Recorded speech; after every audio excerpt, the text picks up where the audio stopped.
그 다음에 이제 11조. 여기 보면 11조 크리스천 재정관리 공부합니다. 또 교회에서 일하고 선교단체, 캠퍼스, 교회 등 소속 공동체가 많은데 11조를 비롯해 현금 생활을 어떻게 해야죠? 11조라는 얘기가 계속해서 궁금한 게 나오죠.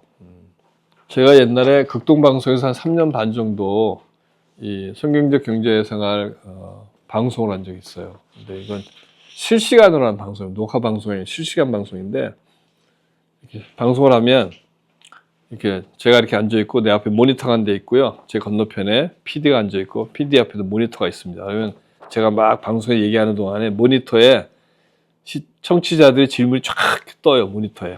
내 모니터에도 뜨고 PD 모니터에 뜨면 PD가 앞에 앉았다 밑줄을 탁 그으면 내가 거기다가 답을 하는 이런 식으로 생방송을 계속해요. 한 3년 반 했는데 가장 많은 질문 중에 하나가 11조에 대한 질문이었어요. 11조.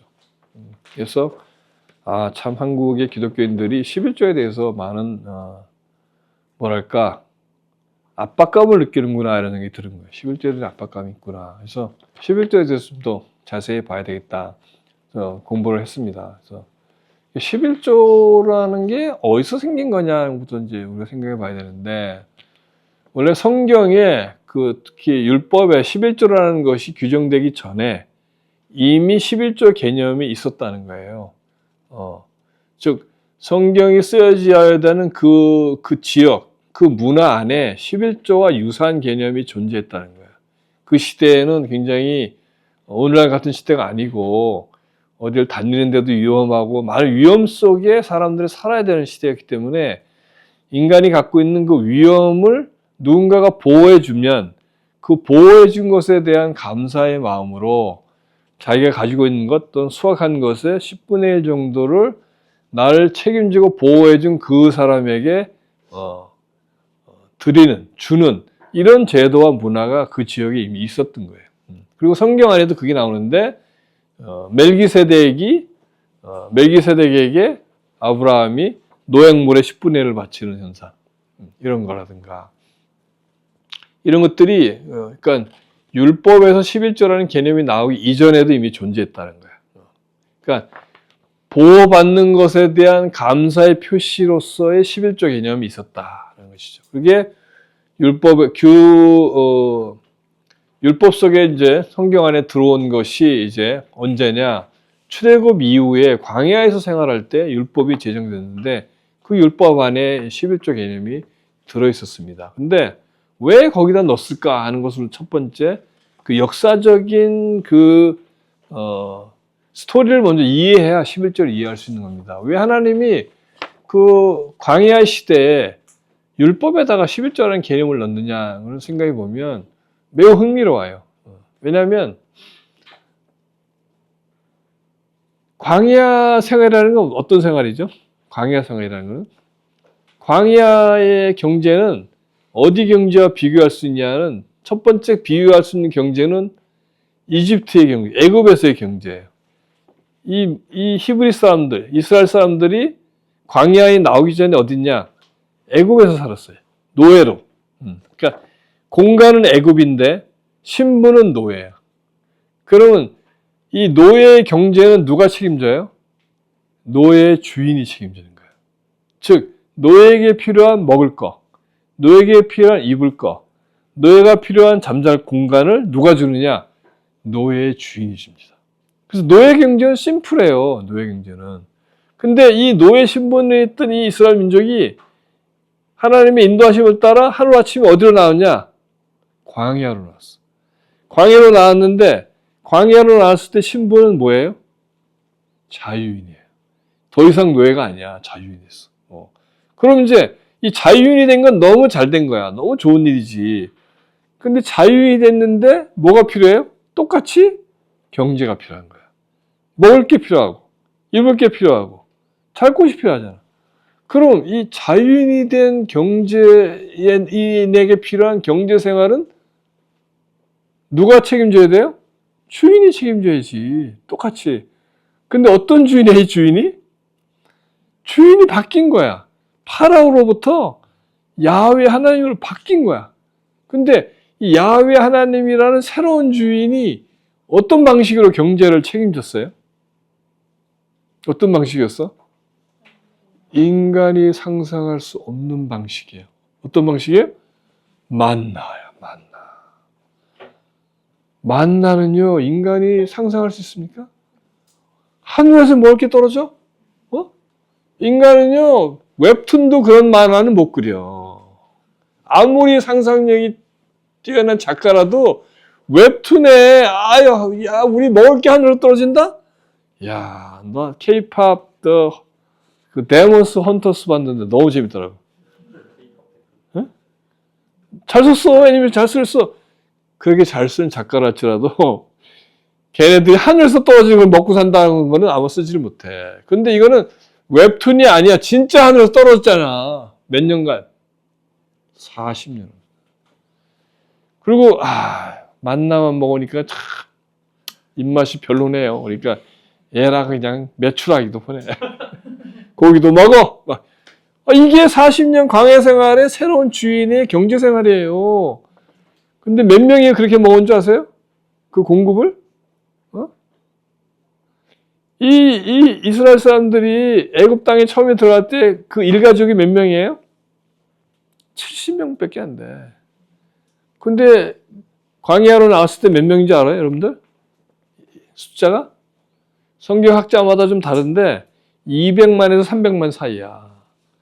그럼 중간 잡은 250만 명이 나온 거예요. 250만 명을 광야에서 매일 메추라기와 만나러 먹였었다고, 이 새로운 주인이. 상상해보세요. 250만이 어떤 수준 아세요? 오늘날 대구시 인구야. 대구시 인구를 40년 동안 한 끼도 안 굶기고 먹이셨다? 와, 이 신은 어떤 신이야? 이 새로운 주인은 정말 어마어마시한 힘을, 능력을 가진 이 새로운 주인이에요. 근데 이 주인이 그러면 이 이스라엘 사람들을 그냥 평생 광야에서만 뺑뺑이 돌릴 거냐? 아니란 말이야. 어디로 간다고 약속되어 있냐? 잘 들으셔야 돼요. 약속이 존재했다는 거야. 약속이. 어디로 가? 이 사람들은? 가나안으로 데려간다는 게 이미 신이 약속한 게 있어요. 우스갯소리로 그렇게 모세가 하나님하고 이제 이스라엘 민족을 다 출애굽하고 그러니까 하나님 출애굽하는 건 좋은데 그럼 어디로 가야 됩니까? 너 어디 가고 싶니? 이렇게 모세한테 물었더니 모세가 성경에 의하면은 좀 말더듬이야. 말을 이렇게 똑바로 못해. 그래서 원래 모세는 마음속에 캐나다를 가고 싶었어. 캐나다 가는데 캐나안 이렇게 얘기해가지고 가난이 됐다는 소리가 있어. 아재 개그. 어찌됐건 오늘 강의 끝나고 다 잊어먹고 이거만 생각나는 거 아닌지 모르겠다. 그래서 하여튼 그래 그럼 가나안으로 가라. 하나님도 캐나다를 보내주고 싶었는데 가나안 땅으로. 근데 가나안 땅으로 이제들이 40년 뒤에 가나안 땅으로 가게 되는 거야. 근데 가나안 땅은 어떤 땅이에요? 젖과 꿀이 흐르는 땅이야. The land of honey and milk. 그러면 참 벌써 딱 젖과 꿀이 딱 흐른다 그러면은 야, 이 기름진 땅, 풍요로운 땅 이런 의미란 말, 상징이란 말이야. 그래서 이제 이 가나안 이 민족을 250만 명이나 되는 사람들이 하나님의 약속을 따라서 젖과 꿀이 흐르는 땅으로 들어가게 되는 게 이게 소위 말하는 운명적인 데스티네이션이야. 이 가나안이 이제 종착지야. 데리고 들어가는 건 좋아. 약속되게 다 좋지. 근데 젖과 꿀이 흐르면 어떻게 되냐 이거지. 이제 이 하나님의 근심은 거기서 생각하는 거야. 왜? 하나님은 우리를 너무나 잘 알기 때문에 인간의 삶에, 인간의 경제에 젖과 꿀이 흐르잖아? 어떤 일이 생길까? 응? 그래. 요즘에 우리 자매님이 외환은행에 현금이 한 100억 있어. 그럼 뭐 아파트는 우리가 제일 비싼 어디에 한 채 한 50억, 70억 하는 아파트 그걸 한 두 채 갖고 계시고 차는 BMW 타고. 하나님 필요하세요? 그래도 필요해 하나님이? 그 정도 갖고 있는데도? 에이, 솔직히 해줘야지. 응? 네, 기독교인이 안 필요하다고 할 수는 없고 가끔만 필요합니다. 그리고 이렇게 하나님 저 지금 굉장히 해피해요. So happy 하나님 저 너무 좋아요. 하나님 거기 가만히 계시고요. 제가 필요할 때 찾아뵐 테니까 저 생활에 간섭하지 않아도 돼요. 이제 충분합니다. 예, 그냥 계세요. 요렇게 되는 게 인간이야. 안 그럴 것 같다는 표정을 앉아 있지만 그때 가봐.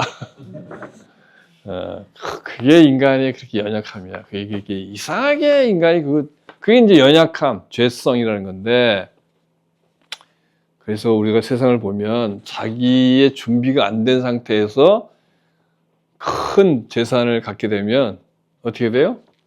예, 이상해야 되는 거야. 아주 극단적으로 잘못하면 타락하게 되는 거야. 타락하게. 그게 현실이에요.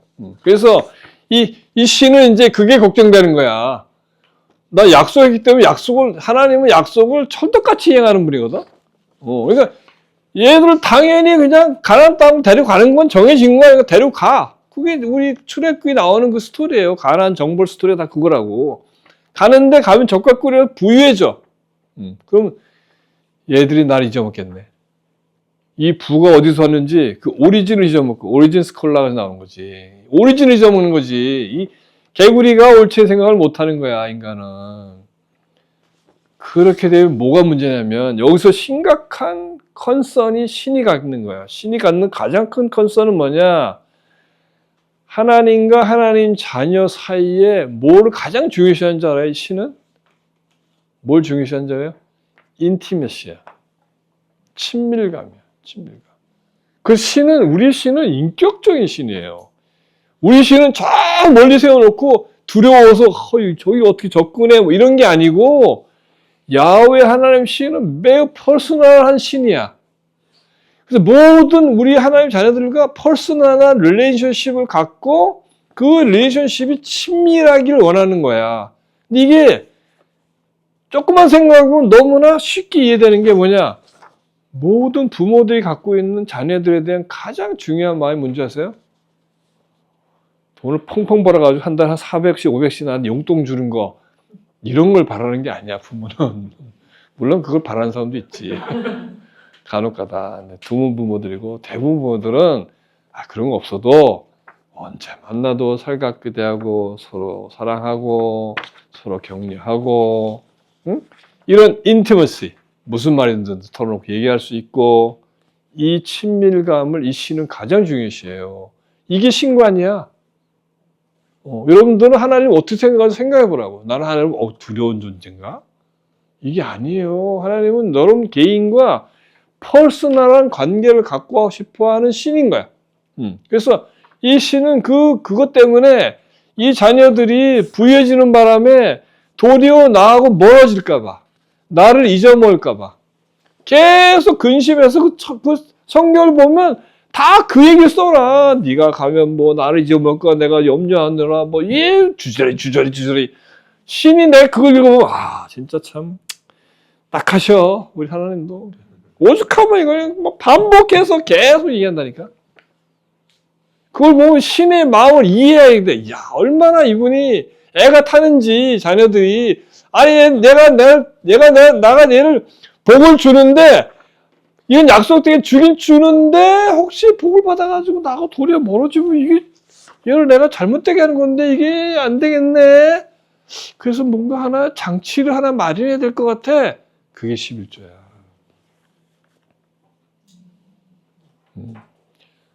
항상 이게 하나님이 아버지로부터 온 거네. 하나님이 나를 보고 주셔서 나에게 이 물질과 경제와 이게 있네. 그래서 늘 감사하고 이게 어디서부터 왔고 누구 것이며 무엇을 해야 되는지를 항상 돌아보기 위한 기본적 장치로서 11조 개념이 들어있는 거예요. 많은 사람들은 11조가 무슨 교회를 위해서 11조, 목사님을 위해서. 몰라서 하는 소리야. 11조는 나를 위해서야. 나와 하나님과의 관계를 위해서 하는 거야. 누구를 위해서 하는 게 아니에요. 그러니까 그래서 또 많은 사람들이 그래. 제가 월급이 500만 원인데 제세 공과금 떼면 450만 원 받는데 11조면 45만 원이 맞습니까? 50만 원이 맞습니까? 오 마이 갓. 그럼 참 답답해. 그럼 뭐라고 대답해야 될까요? 응? 뭐라고 대답해야 돼요? 제 대답은 이렇습니다. 하나님은 여러분이 45만 원을 내든 50만 원을 내든 아무 상관이 없습니다. 하나님은 그 돈도 내 돈이요. 저 돈도 내 돈이고 이 모든 게 내 돈인데 이 사람이 나한테 45만 원 준다고 나쁜 놈이 50만 원 착하다 이럴 거야. 그거 신이 아니다 여러분. 그냥 마음에 내키는 대로 내세요. 그렇게 율법적으로 무슨 뭐 이파리를 하나 세가지고 49만 9천 원을 내 50만 원 내야 되는데 이런 신이 아니야. 감사의 표시야.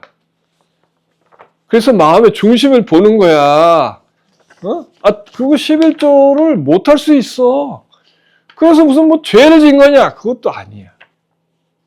아니 어떤 아버지가 이렇게 자식이 나한테 뭐 예를 들면 50만 원씩 주다가 어느 달에 10만 원만 줬어. 이 못된 놈, 이 헌전나지 그냥. 예? 이런 아버지가 어딨어? 그런 아버지, 이 하나님은 그런 하나님 아니야. 11조는 여러분들을 얽매이기 위한 어떤 제세 공과 같은 그런 게 아니에요. 정신을 이해하고 나와 아버지 관계 속에서 내가 드리는 표현이야. 첫째, 자유로워야 돼. 그리고 11조를 어떤 사람이 11조는 정확하게 나한테만 우리 교회만 다 갖다 내야 돼 라고 누가 하신다면 제가 물어보겠어요. 어디에 있습니까? 그런 말씀. 그런 말씀은 눈을 씻고 찾아도 성경에는 없었다. 그런데 내가 자신해서 내가 우리 교회 목사님도 은혜스럽고 우리 교회가 하나님의 일을 많이 하고 너무 감사해. 내 이 교회에 속해 있는 게. 그래서 내가 11조를 우리 교회 다 해. No problem. No problem. 근데 어떤 사람이 우리 교회에도 11조에 얼마를 하고 또 내가 딴 데 얼마 하고 싶어. 그럼 무슨 문제 되냐? 문제 될 거 없어요. 완전히 depend on your decision. 근데 11조라는 것은 10분이라는 것은 성경에서 얘기하는 것에 구약이 얘기하는 것의 미니멈일 뿐이에요. 원래 구약에서의 11조 개념은 오늘날로 얘기하면 23%에 해당해요. 23%. 아이고 오늘 한 기독교한테 뭐 20% 내라 그러면 폭동 날걸. 10분의 1도 지금 허덕거리고 있는데 20% 이 날도 다 교회 안 나온다 그럴 거야. 근데 개념이 그렇다는 거지. 어떤 사람은 10분의 9도 할 수 있고, 왜냐면 파이가 얼마나에 따라서 달라지는 거야. 그 숫자라는 게 사실은 10분의 1이라는 것은 미니멈이라는 것을 우리가 마음에 두면 되는 거예요. 그 정신을 이해하고, 그래서 그 정신하에 내가 자유롭게 감사한 마음으로 흩어서 나눠서 우리가 드릴 수도 있는 거예요. 그래서 더 많이 드리는 거 no problem. 더 많은 사람을 돕고 그것이 꼭 교회만 가야 되느냐? 그럴 수도 아닐 수도 있다는 거야. 얼마든지 하나님이 기뻐하시는 일에 우리가 사용될 수 있는 거예요. 그게. 그런 면에서 11조에 대한 개념을 우리가 정립하면 좋겠다 이런 생각이 들었고요.